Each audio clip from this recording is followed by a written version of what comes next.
पनुआ किलताल के जे शाहपुर रज़ा गोड़ सूमरा पवारी हुसैन बेले बिंडी सांगी में इलाइक़नि में सिंधु जे कच्छ वारे इलाइक़े में बोर जो पानी कच्छ में दाख़िल थी वियो। फसल तबाह थियण सां गॾु हेठाहीं वारा इलाइक़ा रोड रस्ता बि ॿुॾी विया। वधीक पाणी आयो त पुलियूं बि ॿुॾी वेंदियूं। पाणी अचण ते सूमरा पवारी वारे इलाइक़े खां बंदनि जी मरमत पिचिंग जो कमु शुरू कयो वियो आहे। ॻोठाणनि मूजिबि चवणु हो त जेके पथर बंद ते उछलाया पिया वञनि उहे कम जा नाहिनि।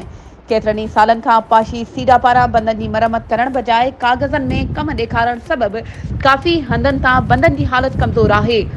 बंदनि ते को बि अमलदार या अमलो बि पहुतो त वाज़े रहे त इरिगेशन सीडा कॉलोनी अंदरि क्वार्टरनि बंगलनि ऐं सब डिवीज़न जे ऑफिस वग़ैरह ते गैर क़ानूनी बाज़र माण्हुनि जा कब्ज़ा आहिनि। कंहिं बि आला अमलदार मुबैना तौर पाशी सीडा पनुआकिल संगरार महेसरू बंद सबबि सब डिवीज़न में थियल करोड़नि जी करप्शन जो नोटिस न वरितो।